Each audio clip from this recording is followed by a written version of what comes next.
You're listening to Curated Consciously, your all in one platform for navigating and nurturing your conscious living journey. Why?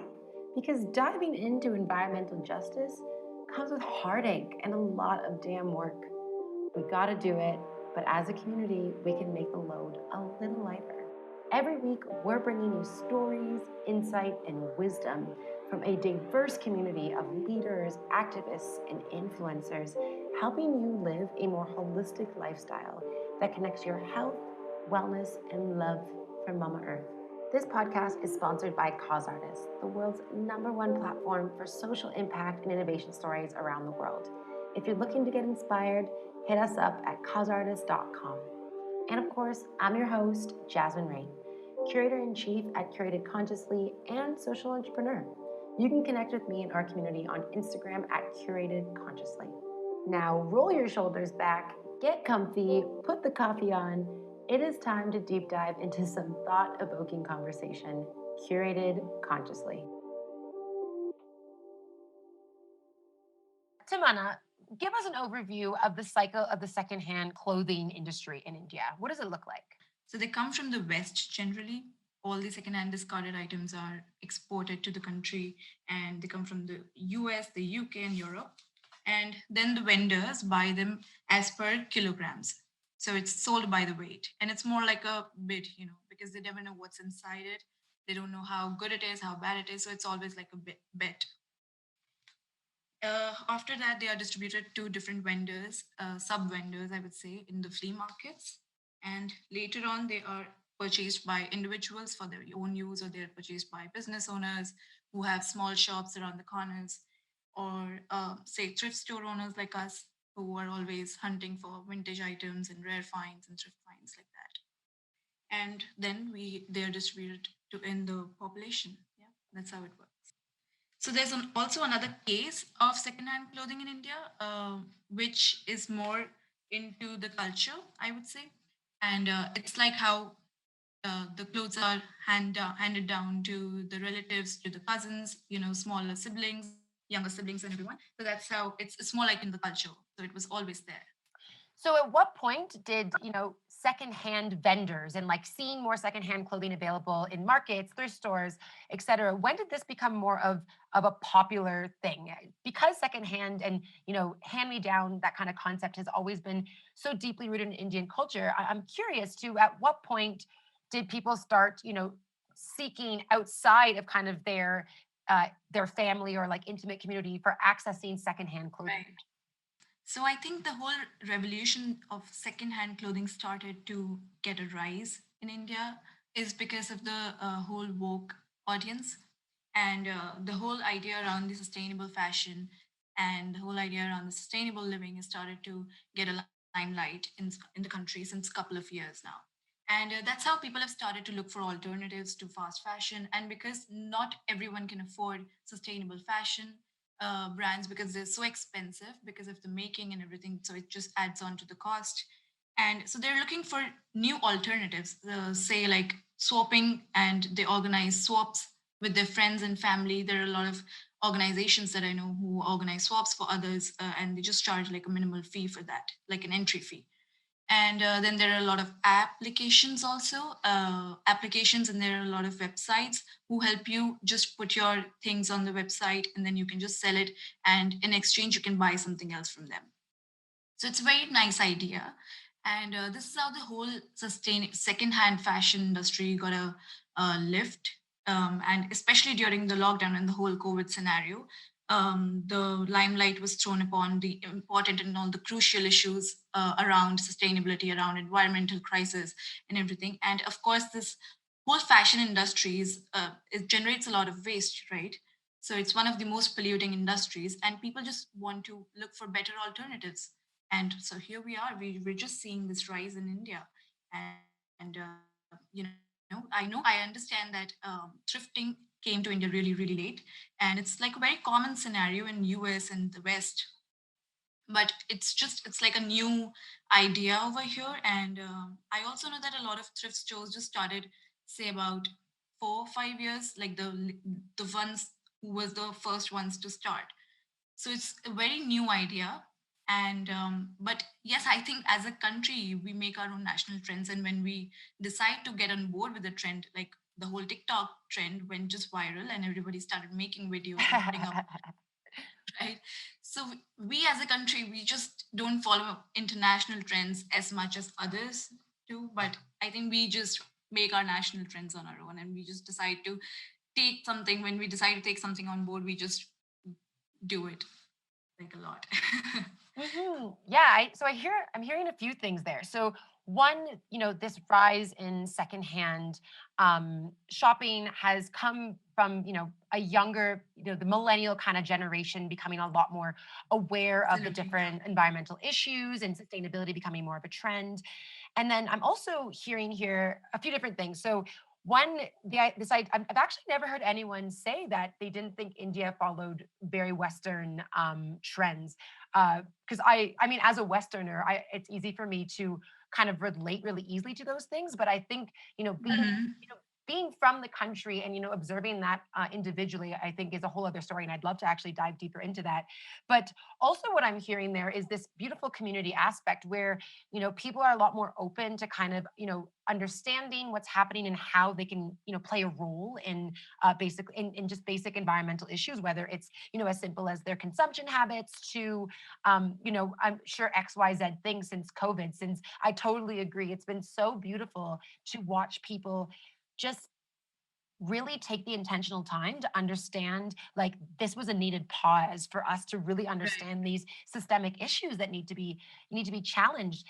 And in terms of that COVID thing, and or the whole COVID pandemic thing that we're dealing with currently and still for a while, I'd love to actually just flip flip the script for a second. And as someone who's observed this kind of thrifting revolution throughout COVID, and someone who, from my understanding, you actually started curated findings in January this year. Am I correct? Right. Right. So what has that experience been like as someone in the secondhand industry? What has the process looked like for you as someone who came online in January? I know that there was still a few. I've seen a few articles come up online around different like thrift shops on Instagram and such. But starting in January and then going into this crazy pandemic where everyone was on Instagram, wanting to shop, wanting to still indulge, but wanting to do it consciously, and then being able to do it across all of these incredible Instagram thrift shops. What does that look like for you? And I guess what's been kind of a big part of your success in growing? Right. So I think the demand is obviously increased. The people are now more open towards buying from a thrift store, buying a secondhand clothing piece. It's just, and it just makes me so happy to see that. It's just a great shift, and I'm just so glad that we are moving in the right direction. Also, I would say that people are just tired of buying from the same brands like H&M, Zara, Forever 21, Mm, etc. yeah, for sure. Just looking to reinvent the closet with rare thrift finds, I would say, and consisting of international labels and brands who are not retailing in India currently. So, also during the lockdown and the pandemic, so people are now aware about the crisis, the whole crisis that revolves around the fashion industry. And I know a lot of thrift stores who started in during the lockdown, and they started because they wanted to clear out their own closets, because everyone just has so much of clothing that you just keep on seeing each season, but you do never really wear it. So this is how it all started. That's like a mutual start baseline for everybody, and then they saw a shift and they saw a positive response, and they're happy about it. Now we're all just growing, and we're just finding actual thrift clothing from flea markets, from friends, from relatives. We're just looking for secondhand items, and we're just selling that. So Mm. it's great. I'm curious, do you find that a lot of the items you do come across were originally made like in India, in Bangladesh, in Sri Lanka, and have kind of come full circle? Yes, absolutely. So it's been like a full circle. Yes, there are a lot of secondhand items that we've come across in the flea markets, and there are a lot of export surpluses that we come across in the flea market also. So these export surpluses are like pieces which have been rejected because of minor flaws, and honestly, you and I will not be even able to identify those flaws because they're that minor. There might be like a measurement mistake, there might be like a construction mistake, and it just comes out and becomes a new whole new design. So you and I will not be able to identify that, and we won't be able to identify if that item is a second-hand item or is it an export surplus, because even the second-hand items which are discarded, they're discarded in such a good condition, right? And you can't just look at it, and at first you won't be able to think of it as a second-hand item, as something which was pre-owned by someone else. Yeah, it's fascinating this whole cycle and just how global it is. So I've recently Mhm. been reading Secondhand Travels in the New Global Garbage Sale by Adam Minter, and it really dives into the good, the bad, the ugly of the secondhand industry, and it really got me thinking about this idea of also, you know, there's still quite a large community that are accessing secondhand goods that aren't necessarily in it for the sustainable aspects. And sustainability, we got a long way to go, and it takes kind of all of us doing a little something to get there. But I'm curious in terms of the secondhand kind of revolution kind of taking over mainstream consumerism.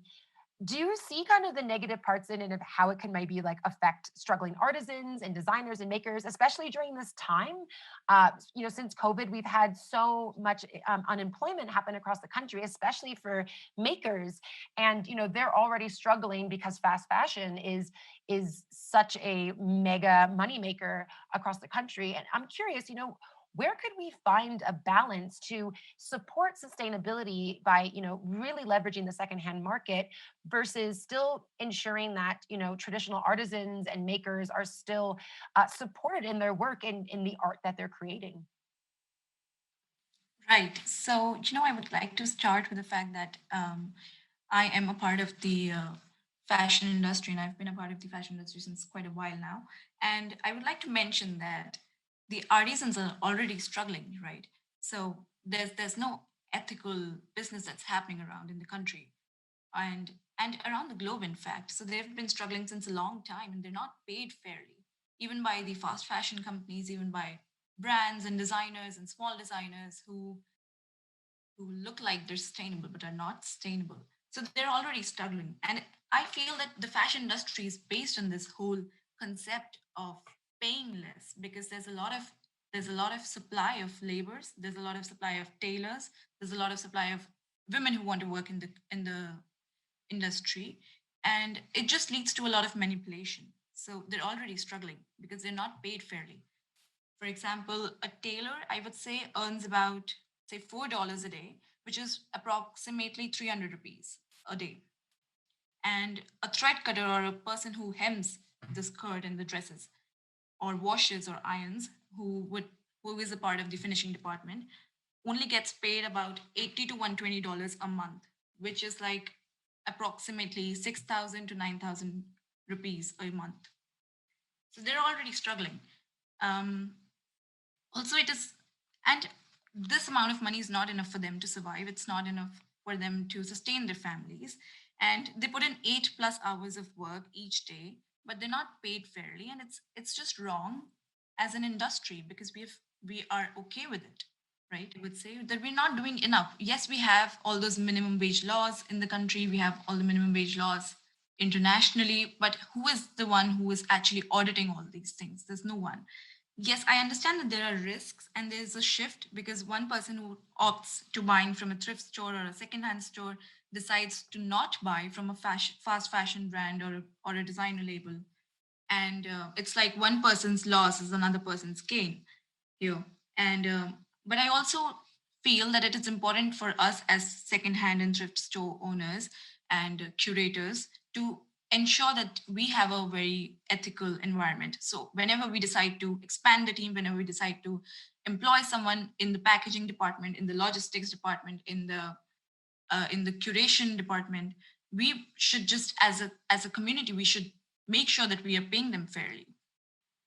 So yes, there's a shift, and I think the right way to go about it is to collaborate. So internationally, a lot of thrift stores collaborate with a lot of brands, with a lot of designers. For example, ThreadUp has a lot of collaborations with brands like Reformation and Target, where they encourage the customers of Target and Reformation to come back and sell what their pre-owned items, and in return they get a voucher of their favorite store. So I think that's great, and it's like a win-win situation here.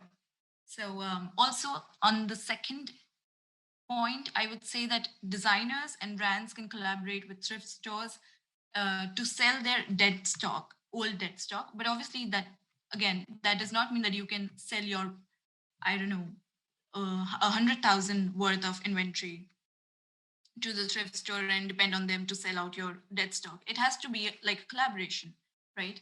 And that's what I feel that the way is to go about it. Hmm.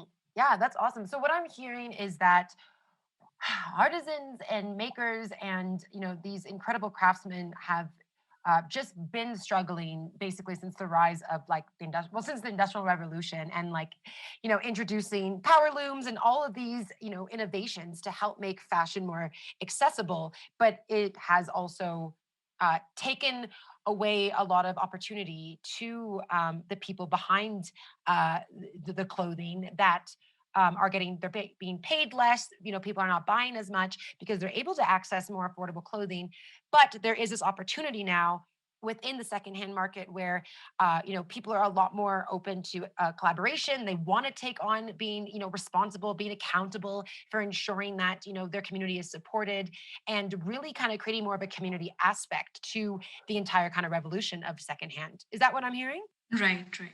Oh, that's really beautiful. And something that I'm so grateful for is whenever I speak to incredible humans like yourself who are in the fashion industry, bringing this more sustainable approach, whether they're curating from they're upcycling, or they're working in secondhand, this sense of community and wanting to support others in the space, and actually working towards a goal, and not just the idea of making a customer happy. It's like it's personally curating unique options that also support different social, environmental, and economic issues.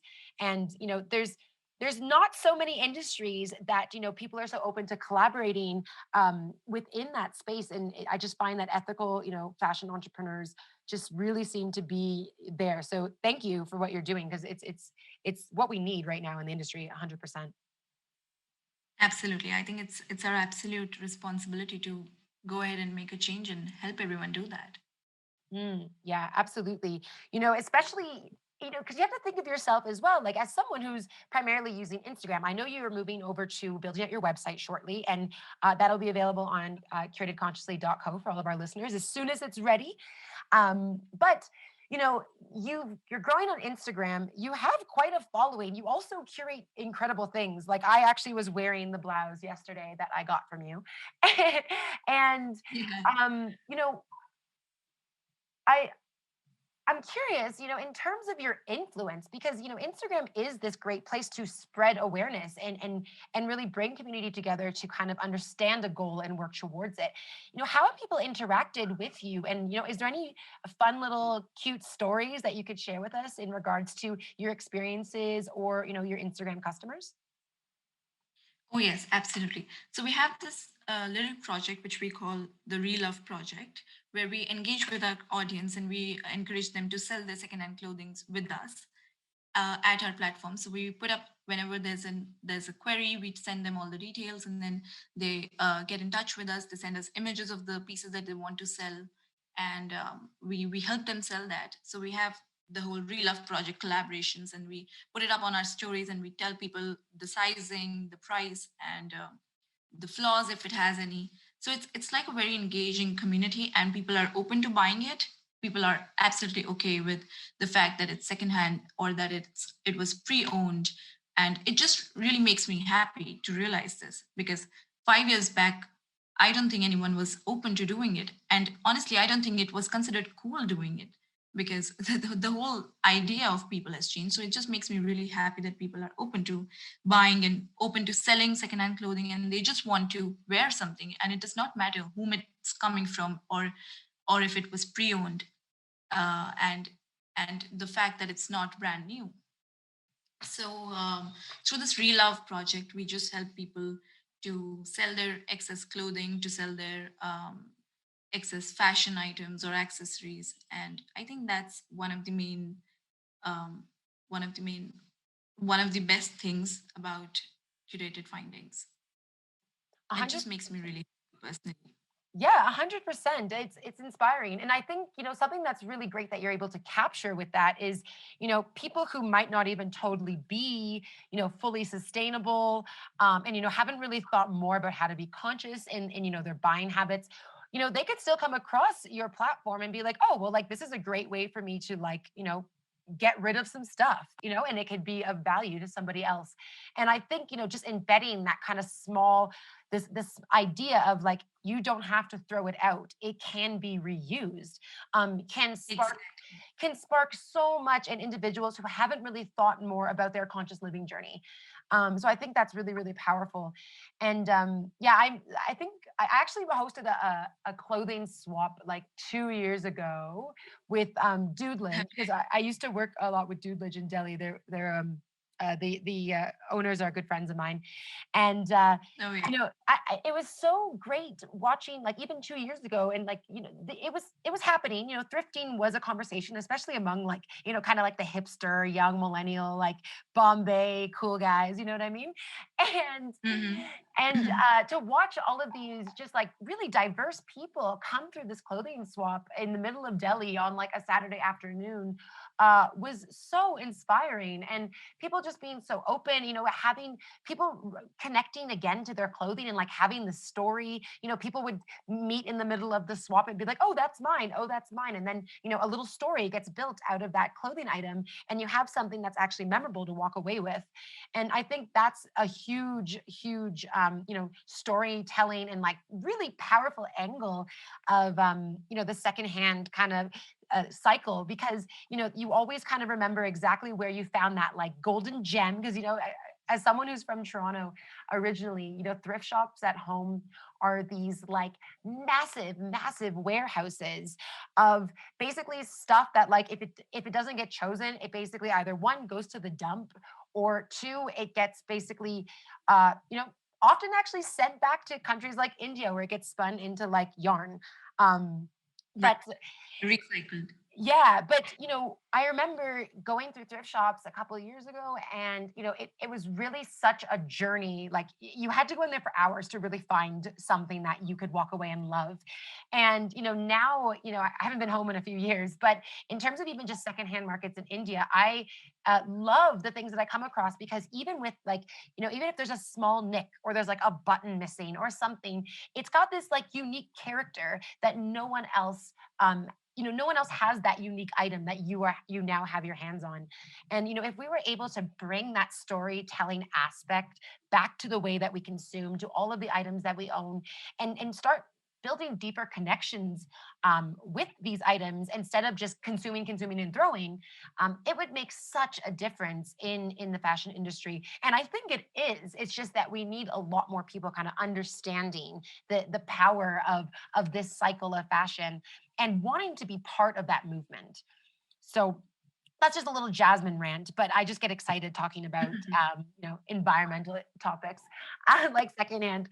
So honestly, Tamina, thank you so much for joining me today. It's been such a pleasure to like hear your story, really get to understand more about the cycle of fashion in India, and hear your experiences. Is there anything that you'd like to share about what's next for Curated Findings, or like when the website will be live for our audience to access? So we're expecting the website to be live by next month, and we'll also have the whole relove aspect over there. So we'll have a tab for relove where people can just send us the items they want to upload, and we can just have them over on the website, and then people can just browse through it. So for rare finds, we try to collaborate with different manufacturers and small scale businesses who have something very rare, and we put it on our platform and we sell them as rare finds. So these are not really thrifted items, but these are like rare finds which you cannot really find very easily, and which are probably meant to be exported, like good homeware and or something like good pendants, etc. So this is what is upcoming, and we are also planning a winter drops really soon. So we are also planning a festive a real love collaboration where we will approach our audience and we will ask them to get in touch with us and sell their festive clothing with us, because when we buy festive clothing in India, people are rarely wanting to repeat those clothing because there are such less occasions to wear all those festive and ethnic wear. So I think it's really good to get them back in the fashion cycle and get them swapped and get them to someone else who actually wants to wear it all over again. So yes, this is what's coming up. Inhale the goodness, exhale the bullshit. Thank you for listening, and thank you for doing the work. Be sure to jump over to curatedconsciously.co for more stories, tips, and inspiration for nurturing your conscious living journey. And be sure to follow along on Instagram at curatedconsciously. Huge shout out to my incredible husband, Profound Sound, for the original dope tracks. Hope you all enjoyed, are feeling a little lighter, and are going into a beautiful and blessed day.